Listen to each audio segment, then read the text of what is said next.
Last class, we talked about this exponential function right here, and I want to point out some key features of that function. First of all, I want you to notice the x-axis, which has equation y equals 0, has been graphed over here. And also, I want you to notice that taking from the example, 6 is the original number, the initial number, and 2 is the number that we decided to multiply by. So from there on, I'm gonna ask you to stop looking at the graph and focus your attention on the table.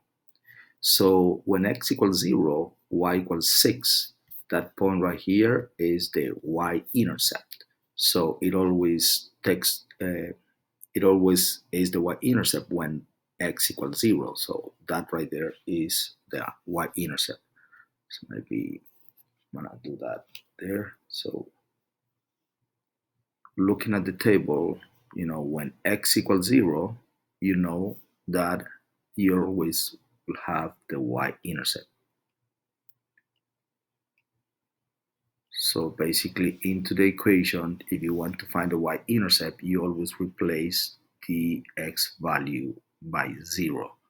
And if you do this in your calculator, well, hopefully you don't need to do that because 2 to the 0 power is 1.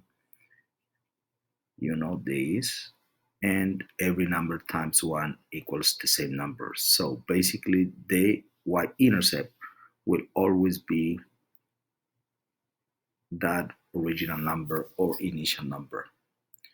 Um, the other thing that we want to notice here is that the x values, the collection of x values, so far we have done like 0, 1, uh, some values that are whole numbers, but I want to give you an example of negative numbers, as you can see in the graph. So for example, can we do -1? Yes.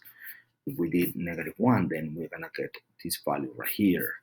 And what if we do not a negative number, not an integer number, but what about let's say uh, negative 1/2?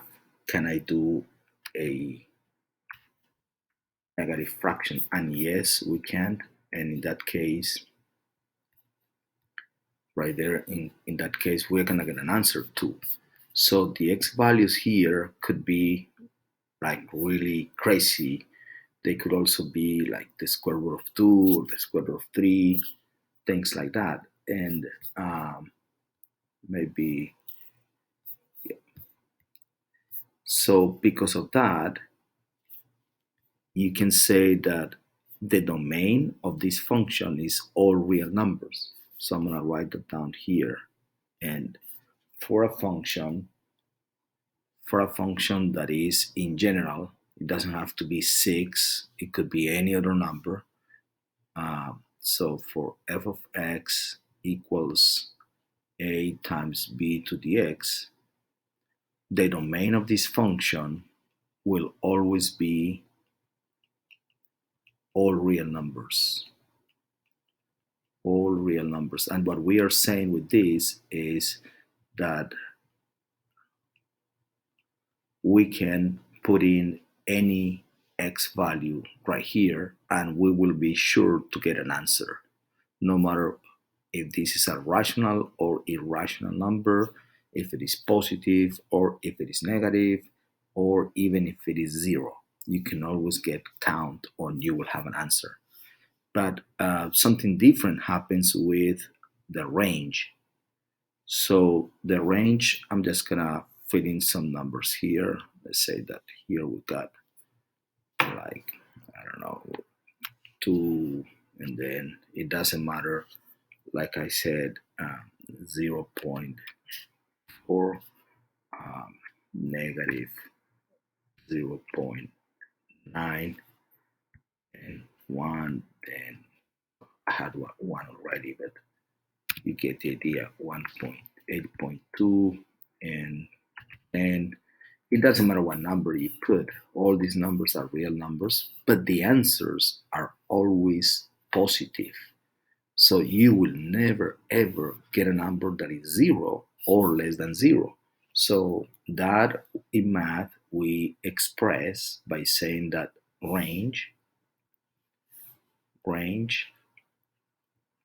is only the y values that are greater than zero.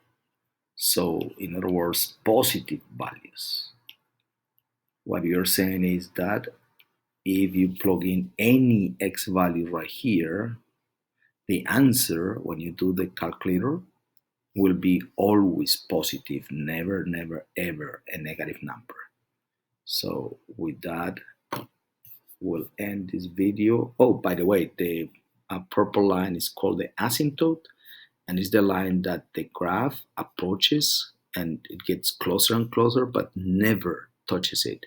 So in this particular case, the asymptote is the x-axis, and that line we know has equation y equal 0 because any point here, any point will have y coordinate 0.